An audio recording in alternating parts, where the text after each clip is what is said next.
జై శ్రీరామ్ అందరికీ నమస్కారం వెల్కమ్ టు న్యూస్ అఖండ నేను మీ కస్తూరి శ్రీధర్ మిత్రులారా మన శత్రు దేశమైనటువంటి పాకిస్తాను ప్రాణాలు అరిచేతిలో పెట్టుకొని పోయి ప్రపంచ దేశాల మీద పడుతుంది కుయ్యో మర్రో మమ్మల్ని భారతదేశం సర్వనాశనం చేసేదానికి మా మీద దాడి చేసేదానికి వచ్చాంది మమ్మల్ని కాపాడండి బాబు అంట ప్రపంచ దేశాల మీద పడుతుంది సరే ఈ న్యూస్ చూడండి ఒకసారి న్యూస్ మాత్రం మీకు తెగ నచ్చేస్తుంది ఓకేనా పహల్గామ్ దాడి తర్వాత నుంచి భారత యుద్ధ సన్నాహాలను అయితే చేస్తుంది పాకిస్తాన్ కు సంబంధించినటువంటి అన్ని మార్గాలను కూడా భారత్ అయితే మూసేస్తుంది పాకిస్తానీలకు ఇచ్చేటటువంటి వీసాలను రద్దు చేసి పారేసింది భారత్లో ఉండేటటువంటి ఈ పాకిస్తానీలను హుటాహుటిన భారతదేశం నుంచి పాకిస్తాన్కి అయితే తరిమేస్తున్నారు పాకిస్తాన్ ఎంబాసీలో ఉండేటటువంటి పాకిస్తాన్ సైనిక అధికారులను అదేవిధంగా దౌత్యవేత్తలను భారతదేశం నుంచి అయితే వెళ్ళగొట్టేశారు అంతేకాకుండా సింధు నది జలాలకు సంబంధించినటువంటి ఒప్పందాన్ని ఏకపక్షంగా రద్దు చేసి పారేశారు ఇక పాకిస్తాన్ కు ఒక చుక్క నీరు కూడా ఇచ్చేది లేదని చెప్పేసి మన హోమ్ మినిస్టర్ అయినటువంటి అమిత్ షా గారు స్పష్టంగా తెలియజేశారు అలాగే పాకిస్తాన్ కు భారత్ నుంచి ఎగుమతి అయ్యేటటువంటి మెడిసిన్స్ కూడా నిలిపేశారు చాలా మందికి తెలియకపోవచ్చు కానీ సింధు నది జలాల ఒప్పందాన్ని రద్దు చేయడం అలాగే పాకిస్తాన్ కు ఈ ఔషధాల సప్లైను నిలిపేయడం అనేది మాస్టర్ స్ట్రోక్ అన్నమాట ఇవి శాశ్వతంగా పాకిస్తాన్ పైన ప్రభావం అయితే చూపిస్తాయి పాకిస్తాన్ కూడా మరో రువాండా దేశంలా తయారవుతుంది దాంట్లో మాత్రం ఆశ్చర్యం ఏమి లే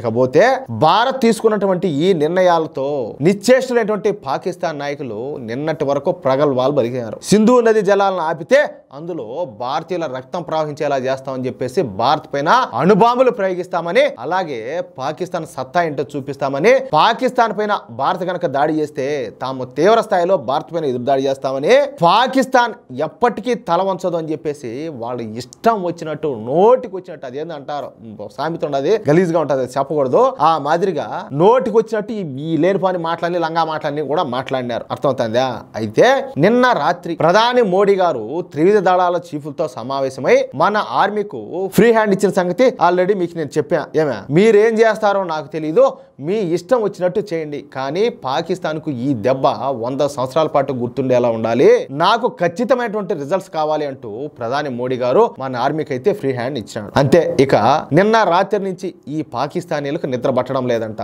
భారత్ ఎక్కడ ఎప్పుడు ఏ సమయంలో ఏ విధంగా దాడి చేస్తాదని చెప్పేసి భయపడి చేస్తున్నారు ఇక భారత్ అతి పెద్ద మిలిటరీ ఆపరేషన్ నిర్వహించడాదని చెప్పేసి పాకిస్తాన్ ప్రభుత్వానికి పాకిస్తాన్ ఆర్మీకు స్పష్టంగా అర్థమైపోయింది అంతే పాకిస్తాన్ నేరుగా ఐక్యరాజ్య సమితిని పోయి ఆశ్రయించింది ఎందుకంటే ఐక్యరాజ్య సమితి కూడా ఇట్టోళ్ళ కోసం పని పట్ట లేకుండా ఖాళీగా కూర్చుంటది నిజమే నేను కామెడీగా చెప్పడం లేదు వాస్తవంగా అంతే ఇప్పుడు ఇజ్రాయెల్ పైన హమాస్ దాడి చేసినప్పుడు వాళ్ళు ఏ మాత్రం కూడా స్పందించాల మళ్ళీ ఈ ఇజ్రాయెల్ వాళ్ళు పోయి పాలస్తీనా మీద దాడి చేస్తా ఉంటే అప్పుడు స్పందించింది మీకు తెలుసు కదా మొన్న పహల్గామ్ విషయంలో దాడి జరిగినప్పుడు ఈ ఐక్యరాజ్య సమితి పట్టించుకోవాలా కానీ ఈ రోజు భారతదేశం ప్రతీకార దాడి చేస్తాదన్న భయంతో ఈ ఐక్యరాజ్య సమితి స్పందిస్తుంది అంటే వీళ్ళు ఉగ్రవాదులకు అదే విధంగా ఈ ఉగ్రవాద దేశాలకు వాళ్ళకి మాత్రమే సపోర్ట్ చేస్తారా ఈ ఐక్యరాజ్య సమితి పని పాట లేకుండా పెట్టేట్టున్నదా ఈ ఐక్యరాజ్య సమితి ఏంది దరిద్రం అంతా కూడా అవసరమేటన్నీ కూడా మనకు అయితే పాకిస్తాన్ ప్రధానమంత్రి షెహబాజ్ షరీఫ్ మంగళవారం ఐక్యరాజ్య సమితి సెక్రటరీ జనరల్ అయినటువంటి ఆంటోనియో గుటెరస్ అయితే సంప్రదించినాడు భారత యుద్ధ సన్నాహాలపై తక్షణ జోక్యం చేసుకోవాలని చెప్పేసి కోరినాడు భారత్ మా దేశం పైన అతి పెద్ద మిలిటరీ ఆపరేషన్ కు ఏర్పాట్లు అయితే చేస్తుంది అరేబియా సముద్రంలో భారత నౌకలు తిష్టవేసి మా పాకిస్తాన్ కు ఎటువంటి వస్తువుల సరఫరా కాకుండా అయితే అడ్డుకుంటున్నారు పైగా ఈసారి భారత్ మా నివాస స్థలాలపైన కూడా అదే విధంగా ఆర్మీ స్థావరాలపైన అలాగే ఐఎస్ఐ ఆఫీసులపైన దాడులు చేస్తాదంట మేమైతే శాంతిని కోరుకుంటున్నాం ఎవరో పాకిస్తాన్ వాళ్ళు శాంతిని కోరుకుంటున్నారంట మాది స్వచ్ఛమైనటువంటి దేశం ఏమే చిన్న స్వచ్ఛం కాదు ప్రతివర్తలు అంటే వీళ్ళే తెలీదా మీకు మాకు అసలు ఈ పహల్గామ్ దాడితో సంబంధమే లేదు అసలు ఈ పహల్గామ్ అనేది ఉందనేది కూడా మాకు తెలియదు ఈ విషయంలో ఎటువంటి విచారణకైనా మేమైతే సిద్ధంగా ఉన్నాం ఈ ఒక్కసారికి మమ్మల్ని మన్నించి కాపాడండి అంటూ ఇకపైన ఇటువంటి ఘటనలు జరగకుండా చూసుకుంటాము మీరు ఏం చెప్తే చేయడానికి పాకిస్తాన్ ప్రభుత్వం సిద్ధంగా ఉండదంటూ ఈయన గారు పోయి ఎవరా ఈ షహబాజ్ షరీఫ్ పోయి ఐక్యరాజ్య సమితి జనరల్ సెక్రటరీతో మాట్లాడతా ఏడ్చంత పని చేశానంట ఇప్పుడు ఐక్యరాజ్య సమితి కలగ చేసుకున్నా భారత్ మాత్రం ఐక్యరాజ్య సమితిని అయితే బొచ్చు కూడా లెక్క చేయదు అర్థమవుతుందా ఇప్పుడు నేను ఇందాక చెప్పినా కదా ఇజ్రాయెల్ విషయంలో ఇదే విధంగా ముందు కాకుండా తర్వాత కల్పించుకున్నారు ఏమన్నా ఆగిందా ఇజ్రాయెల్ ఇలా మాట్లాడినా లెక్క చేసిందా మీ చేత ఏం చేసుకోబోమని చెప్పింది అవునా కదా మొత్తానికి గాజాని ఏం చేశారు రాతి యుగానికి పంపించారు. ఇప్పుడు పాకిస్తాన్ బతుకు కూడా అదే కాబోయేది. ఐక్యరాజ్య సమితి అడ్డపడిని, వాడు నాయన అడ్డపడిని, వాడు జేజ్ నాయన అడ్డపడిని,